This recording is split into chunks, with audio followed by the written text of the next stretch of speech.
I'll take some notes.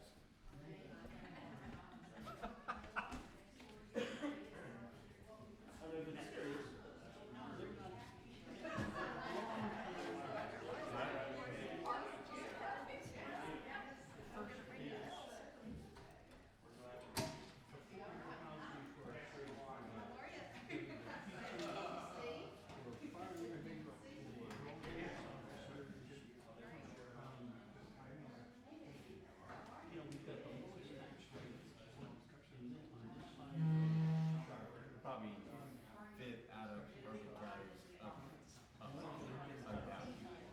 Fourth or fifth. So, affordable housing is one. Secondly, that I'd like is that I don't think we pay our service providers enough. And would the county consider Now, when you say service providers, teachers,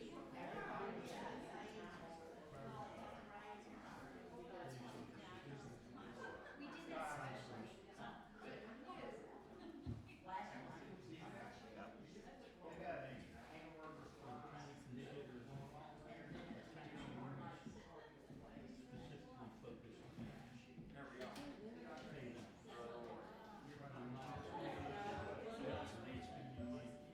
Appreciate y'all having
put together a group in which the HOA's presidents started getting together, and recently we renamed that group HOA Consortium. But the bottom line is that's been a very important group for this community, getting it started in some of these things that you'll see that are going on in the community. Tonight also, in a few minutes, I will introduce Martha Rolliston. She is our narrator, or moderator for this meeting. She and her husband live in the community, and are part of, her husband is part of our EVPS group. I actually had all 5 of the candidates tell me they were coming tonight. So maybe a couple will show up here in a few minutes, but they all did send me messages saying they were going to participate. And I brought the word today. We put the word out in a couple of ways today, and it didn't hit me. I didn't start thinking about this, but the primary for this particular position is the election, because they're all Republican. You all are Republicans. So the bottom line is, whatever happens in May or March, and things like that, theoretically that's it, and things like that.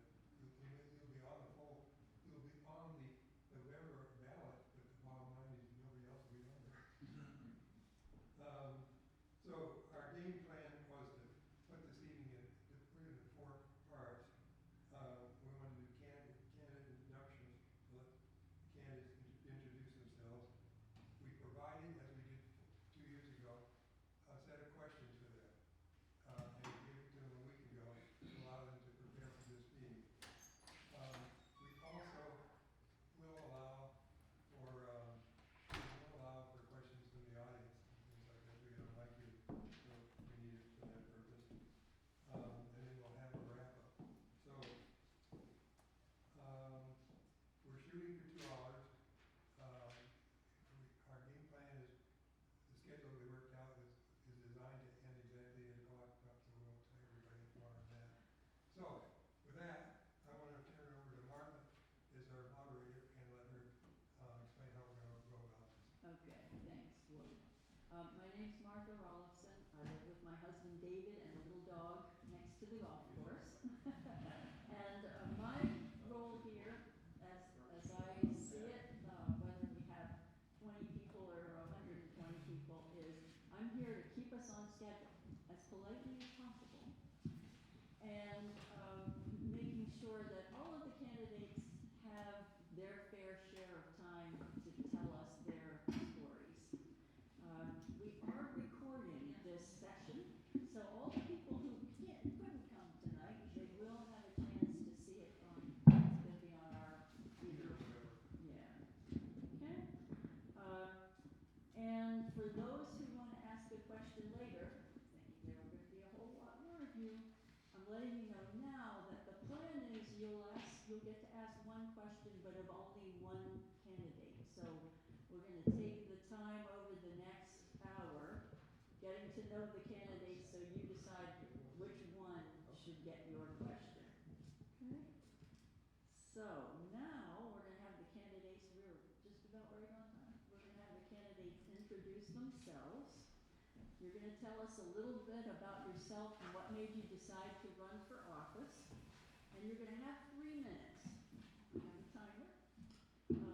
When we get to 2.5 minutes, you have 30 seconds left. You'll hear a little tone to give you a hint. At 15 seconds left, you'll hear 2 tones, and then the timer will go off at 3 minutes, and it'll be obvious your time is up. Okay? So, and we're going to rotate who gets to answer first. So you'll all have a chance to be first, and you'll all have a chance to be last. And we're going to start with Mr. Appleby, who isn't here. So Mr. Orr, you get to go first. Thank you. First of all, I'd like to thank everybody that showed up tonight for having us here and for being concerned citizens about this.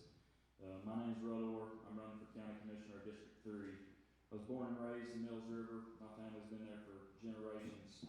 My great-great-grandfather was actually the county commissioner commissioner for the same district back in 1919, but then the district was called Horseshoe rather than District 3. A little background about myself. I'm a Clemson University graduate where I studied agriculture for 4 years. That's where I met my beautiful wife here, Margaret. Today we have 2 little boys, Whit, who is 2 years old, and Wilson, who is a little over 2 months old. I'm a licensed general contractor, a real estate broker, and a proud volunteer firefighter with Mills River Fire Department. I also serve on the county's Fire and Rescue Advisory Committee, and that's something that I care about deeply. My why I'm running for this position. Number 1 is overdevelopment and growth.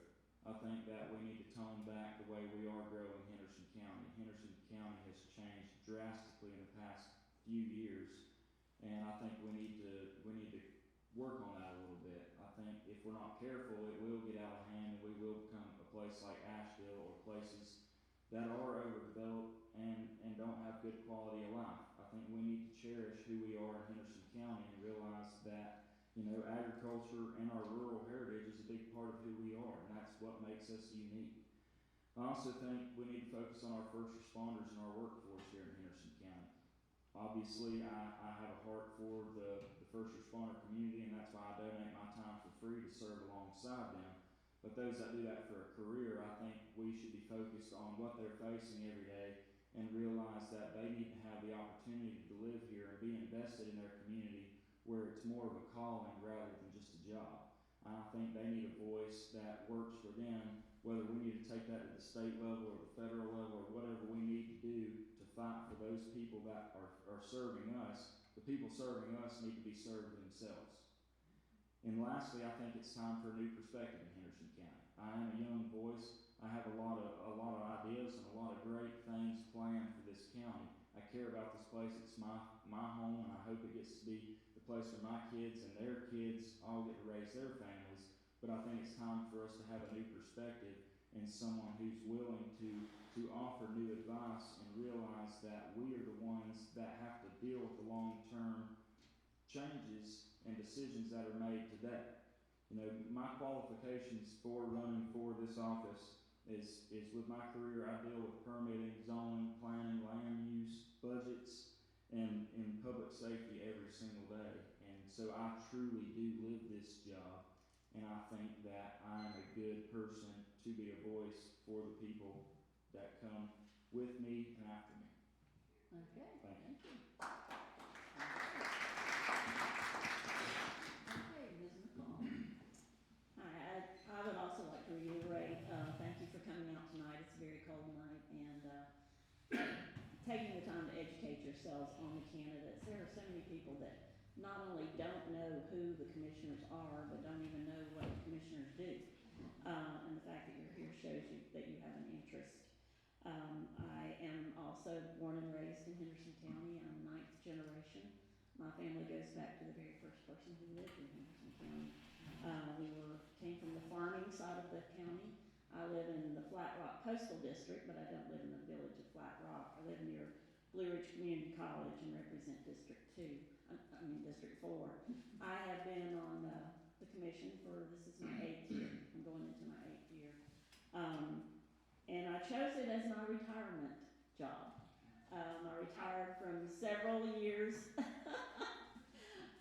in the lighting industry, about 30 years in the lighting industry, where I worked my way up through engineering and product management. And when I retired, I thought, well, I need to do something. What am I going to do? I did take the real estate course and decided I didn't want to do that.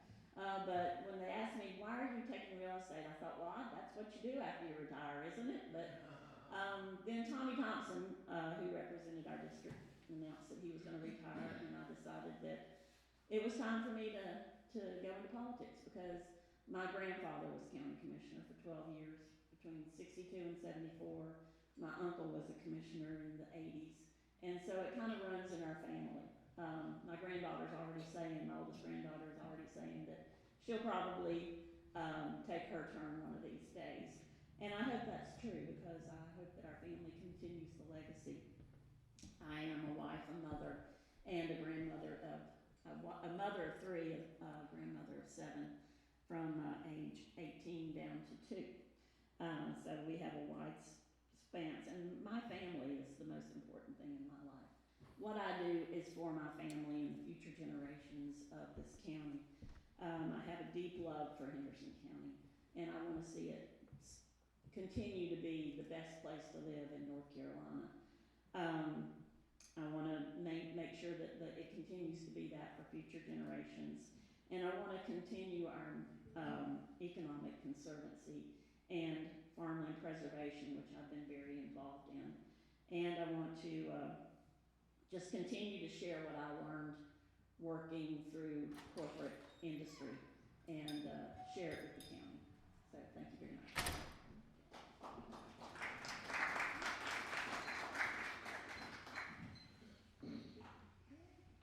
And Mr. Wyatt. Well, I'll add to your comments of thanking you for coming out here when I know that you could be at Ingalls getting ready for the big storm this weekend. It's not something we'll take lightly as somebody that's been in the emergency management business for some time. But I am Steve Wyatt, and I am a candidate for County Commissioner in District 3. I live off 191 just outside of Hendersonville. A bit about my background here. I know many of you here.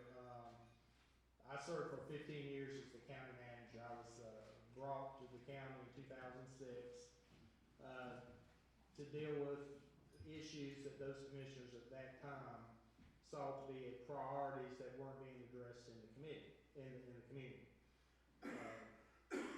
At that point in time, I was serving as the county manager in another county, and I had extensive service in city and county management. Served here for 15 years, served with Ms. McCall. It's certainly my pleasure to do that, and with many, many other fine people. I think a lot of the folks that serve as county commissioners, people don't realize what a sacrifice it is. Ms. McCall will not tell you this, but it can be painful at times. But she always served with grace and dignity. And that's something that is a tradition here in Henderson County, and that's something that we need to uphold. Because we may not always get along, or we may not always see things the same way, but we can have our differences, and we can work those out with grace and dignity and professionalism. And we've always done that, and she's been just been an absolute stalwart for that. I've since my retirement, I've served as representative to the UNC university system as the board of trustees at Appalachian State University, appointed by North Carolina Senate.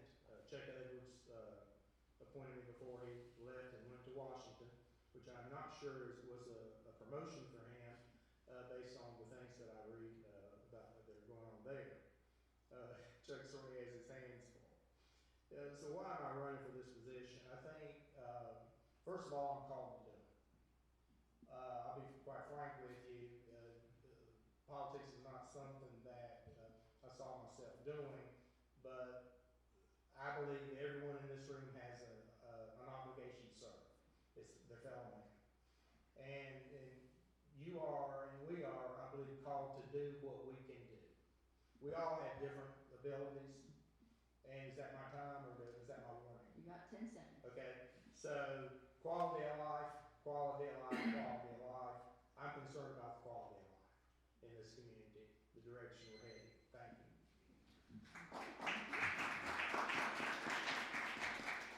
Mr. Appleby, welcome. Thank you for inviting me here. It's a pleasure to be invited to a place like this. Okay. We're now in the 3-minute introductions. Tell us a little about yourself and why you're running, and you'll hear a symbol when you have 30 seconds left of your 3 minutes and when you have 15 seconds left. Okay. Well, my name is Tom Appleby, and I love the mountains, and I'm your mountain man. My favorite job was working at Cataloochee Ski Area, and I got the job after I won the Cataloochee Cup in 2016 when I was 56 years old. I visited Bat Cave and loved it so much, I bought 40 acres on the top of Rattlesnake Knob. And I'm a licensed ginseng dealer, and I love wildlife, hiking, and skiing. I love my wife, and I love all of you, and I really appreciate to be invited to the Lions Club because the Lion Clubs have so many great outreach programs, just like the Baptist church that I belong to in Batcave. And one of the reasons why I'm running is started off with the kiosks in Hendersonville. I saw how it was damaging the shopping district, and so I went to meetings for about a year and found out that 35 cents on the dollar goes to Georgia, doesn't go to help the city. And I found out that they didn't even get approvals from the Historical Preservation Commission, which is something that everyone has to do. And why doesn't city government have to abide by the same laws? So in my opinion, the kiosks are still up illegally. As county commissioner, I would do anything I can to restrict the city's cancer on the county. I'd like to take the parking garage was modularly constructed. I don't know if anyone knows that, but it was put up modularly. At one point, they did have a spot where it did fall. And if they don't have it, we are in what I would call a quote earthquake zone. We did have a mild earthquake not long ago. And if that parking garage wasn't built with proper joints, it could collapse. Then they bought tow trucks that I found out. And the two trucks can't make it to the second and third floor of the parking garage. Why? Because they're too big. So if you like the way your county and municipal dollars are being spent, then go along and keep voting for the same people. But I'm here to challenge the system and make it better. I want to shine a light on this. I didn't even know that it was a paid position until I signed up for it. I thought all these people were doing it out of love of their heart. And that's what I'm going to do. I wrote a book on the stock market. I invested in penny stocks and the mining stocks, and I've done very well with it. And I hope to bring better representation to the mountain communities, which I think is lacking.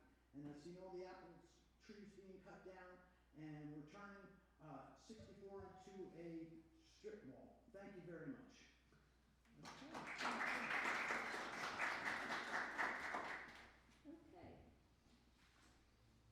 Now, we're going to move on to questions that have been developed that all of the candidates will answer. We have 5 questions. We're going to do them one at a time, and we'll rotate who gets to answer first. You're going to be first, Mr. Orr, this time. And for each question, we have some background and then the specific question. For question number 1, the background. Many people believe that the reasons they chose to live in Henderson County, like lower cost of living, the beautiful countryside, and the tranquility of life, are threatened by overdevelopment, which often outpaces infrastructure. Some worry that we are becoming just another city, like Asheville, with loss of open spaces, busier roads, and rising costs. So here's the question. What should the commissioners be doing to preserve what's best about Henderson County? And for this, we're giving 2 minutes. Well, first of all, I completely agree with the question and the statement of how people feel about what's going on here. You know, I think that the main thing is we have to grow responsibly. We have to make sure that we realize that every development has its place, but every development's place is not here in Henderson County.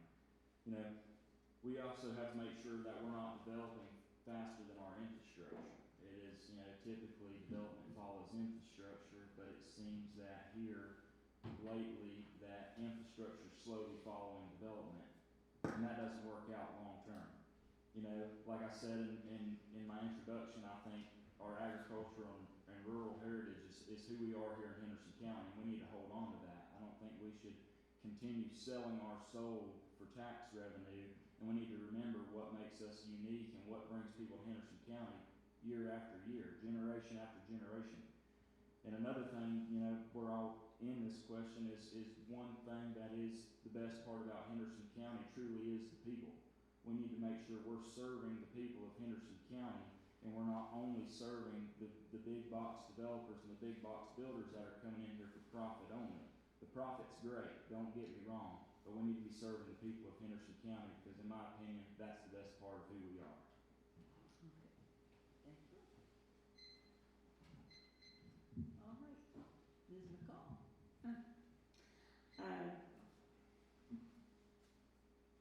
we spent multiple years working on a comprehensive plan for the county to take us through to 2045. It was a very grueling exercise, but it identifies the areas of growth that we all agreed upon. And those areas of growth that we identified as commissioners were in the urban areas. All the development that you see going on, 90% of it was approved by the city council. We have absolutely nothing to do with those developments.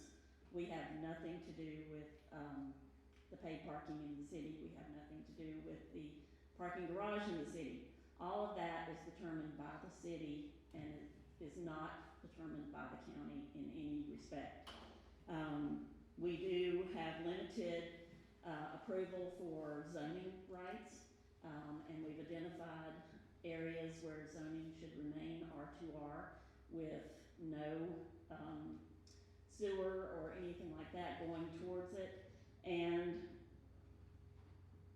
we have identified where farmland preservation should be a priority. And I along with most recently Sheila Franklin and now Jay Egoff co-chair the Farmland Preservation Task Force. And we have applied for grants for $2 million to help us start this program, which we're woefully far behind on. So we're very dedicated as a commission to maintaining limited growth. Okay. Thank you. And Mr. Wyatt. So let me say a couple of things that are a little different. I think, first of all, we've got to understand how things work. And the county's ability to regulate development and other issues is a delegated authority from the state of North Carolina. And so we have our state house representative here, Jennifer Falcon, our special guest is here. I told you I would introduce her, she can't. She is here. So we have to work closely with our state representatives, both in the House and Senate. It has to be a partnership. We have delegated authority through them, but it only goes to a certain limit. But let me pose another question to you. What should we not do? My philosophy of government has always been, first, do no harm. You may have heard of that. It's the Hippocratic Oath. It's the medical oath. First, do no harm. One of the things we've got to do a better job at is to look at unintended consequences. There are a lot of great ideas out there, but when we play those out, how do they really affect the daily lives of our citizens, not only today, but tomorrow? Development is a huge issue. It affects our quality of life. Infrastructure decisions are being made that can be counter to what I believe we need to be about, which is, frankly, preservation. You have to have a strategy. You have to develop that with you. The decisions about this community should be made here, not in Hendersonville. They should be made in partnership with you. If you know about the small area plan of Horseshoe, that Etowah Horseshoe was developed in 2009. It's time to revisit that. Thank you. Okay. And Mr. Appleby. Well, I'd like to show you my campaign flag, and hopefully with the symbolism, when you get elected, it's the apple and the bee. And I guess what should the commissioners be doing to preserve what's best about Henderson County? What's best for Henderson County is the people and the apple farms. And I'm one of those people. Thank you. And I'm watching the destruction of our farms and our community. As county commissioner, I will keep farmland, especially apple farms. 64 is becoming a strip mall. Overdevelopment is harming wildlife. Limited development and area to build a railroad for tourism. I seek funds for agriculture and apple farms and tax breaks for seniors. And that's pretty much in a nutshell my answer to your questions. I hope that I show that I have been studying for this and that I show myself approved, and I believe God is helping me do this. And I'm a cancer survivor, and I haven't cut my hair since chemo, and I'm doing well, and I refuse to cut my hair. And I'm a big snow skier. I won the outhouse competition at Sapphire Valley Mountain Resort. It's quite an adventure. And I love North Carolina, and I want to be your representative because I want to have fun with politics, and I want to win in the general election. And I want to help carry the football across the 50-yard line for everybody and make our tax rate low. Thank you. Move on to question 2. Here's the background. Many of the people who work in the county can't afford to buy or rent a home, condo, or apartment nearby. They live miles away and drive ever busier roads every day. Meanwhile, there is concern that investors and large corporations might be buying up local homes for short-term rentals, exacerbating the supply and cost challenges. Here's the question. What could be done by the commissioners to encourage access and affordability for working class families to live here? And first we will go with Ms. McCall. We have a group called the Partnership for Economic Development, and they were set in place 10 years ago by the commissioners, and their job was to bring more economic development to the county. When I was out looking for a job in the day, there were very few places to work, so for my husband as well. We both ended up working in Greenville, South Carolina, so I understand the commute. And it's difficult. We tried living there for a while, but this was home and we preferred living here. We need to have more jobs for our good paying jobs for our younger generation who is coming about so that they can afford to live here. Now, what's causing this area to be so high as far as cost of living? A lot of it is the fact that we are a desirable place to live, and people move here from places like California. They come and they pay $100,000 more for the price of a house than what it's listed for, and it increases the market level, and it makes housing unaffordable for those who grew up here and work here. And that in itself has been a problem for many years. The fact that we are such a desirable place to live almost is the enemy against us. But we do have a group called the Hendersonville Housing Assistance Corporation, and their job is to build housing that is affordable and provide funding for those people who are buying those homes at a cost that they can afford for the working class, the teachers and the nurses and all of those people that we have to survive. Okay, next is Mr. Wyatt. Okay, well, the short answer to your question is density. Density can drive the cost down. So where should we have density? We have cities and municipalities. Our quality of life, as Rebecca said, that is a double-edged sword.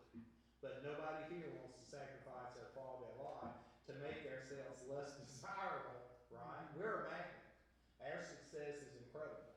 And, you know, the people that have come and served in these positions before deserve a lot of credit. And actually, economic development's like 17 or 18 years old. Yeah. Time flies when you're having fun, because I was in putting that together. So yeah, bringing wage rates up by bringing in recruiting industry. One of the great misnomers here that people think, you see a housing development, you think property tax is great, but what you don't realize is housing developments and residential developments do not generate enough taxes to pay for the costs that those homes generate unless the houses, last time we studied this, I mean, the houses were in the close to the $1 million range. When you integrate the cost of schools and look at all of the public services there. So density in the municipalities is a key. You have to work with the municipalities. Let me tell you something really quick, really good. I've talked to Senator Budd, talked to Chuck Edwards. There is legislation that will address one of the things that are in this question, and that is you got hedge fund managers, right? You got large investment groups. Some of them are foreign, that are buying up large swaths of the United States, including here.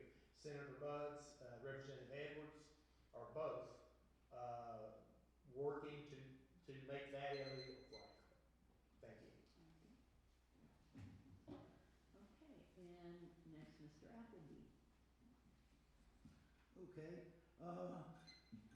the question was, what could be done by the commissioners to encourage access and affordabilities to working class families that work here? And it's pretty simple. It's lower taxes. I'd like to see more help from colleges and school also to get the homeless into housing and educational vocational courses with good paying jobs on the way out. I think that would be a great idea for this area. If we could have a bus going around and pick some of these people up. I know some of them don't want help, but we need to try to help the poor. I'd like to see more concentrated development in the cities and more farmland protection with less red tape. Abolish all tolls and paid parking on public spaces. And I support light rail, not bike trails in a place of a railroad, which in turn will provide jobs. After Helena, this is what I got from the county, a nice Valentine's Day card, okay? And they never came back. I had a pile of trash outside.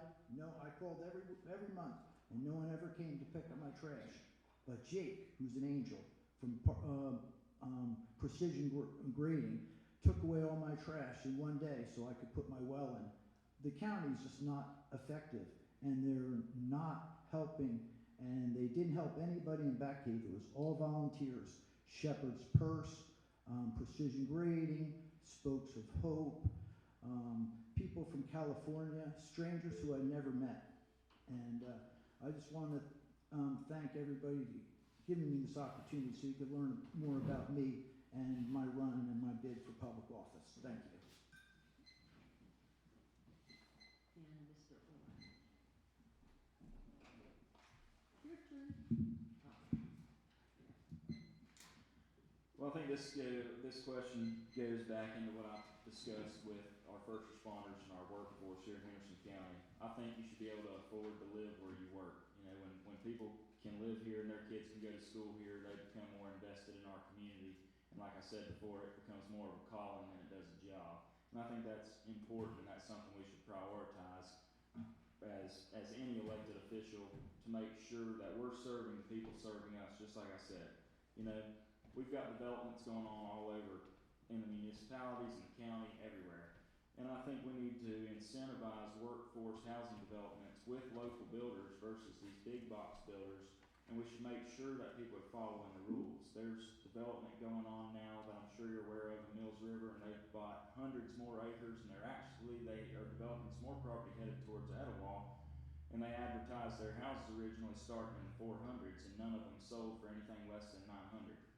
They were all well above that. They finally got to a point 6 months later, after 3/4 of the house being sold, they were told to take the sign down for false advertisement. They're also not following the rules when it comes to environmental issues like septic systems and things like that the county can control, although, you know, there are engineers in place and things like that are drawing these systems up. At the end of the day, we have to make sure that people doing business with Henderson County are following the rules. And we have to make sure that we are serving the people of Henderson County, the people that are serving us. Like I said before, that as long as we take care of them, they will take care of us. But we can't continue to put them in the situation they're in and expect them to drive from far away when it's only just a job. And we want it to be much more than a job with them. Okay. We're moving on to question 3. Here's the background. The county has a number of standalone waste treatment package plants built to service developments that were too far from a sewer system when they were established. They have limited lifespans and are costly to replace, so their owners face potentially significant environmental incidents as Here's the question. Given that Henderson County has taken ownership of the Etowah sewer system and has plans to improve it, how should the commissioners address the use of package plants in our part of the county? And first, we're going with Mr. Wyatt. I really appreciate that because I love this question. Package plans work, and they work in small communities that are planned, and people make a lot of money in developing those places. And then the package plants have a life. Package plants can be replaced by those people who made a lot of money selling those lots and developing those places. What does not need to happen is the responsibility, financially, environmentally, or otherwise, for those package plants to be placed upon the citizens of the county. Now, that's going to be a huge issue because I know there are conversations about tying all those package plants in to this plant. How would that be done? Everybody knows how that would be done. It would be done by running pipes, right? You would pipe the sewage from Cummings Cove or wherever down here. What's going to happen along where those sewer lines go? Everybody know what's going to happen? You're going to have development. Sewer lines spur development more than any other infrastructure. Sewer lines enable high density. Now, this community needs to have a real conversation about what you want to see happen today, the next 10 years, or the next 20 years, because those decisions will impact your future quality of life. Thank you. And next we have Mr. Appleby.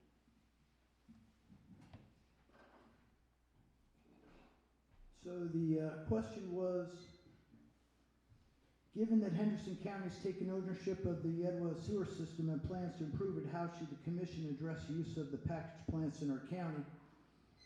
Well, the county should make better use of its time and not overdevelop our farmland in the first place.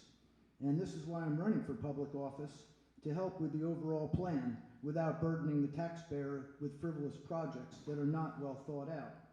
And my answer would be, give it back to Etowah and return it to the local government and let them run their own sewer plants. I came from New Jersey, and my brother-in-law was head of the Ocean Township municipal sewer plant.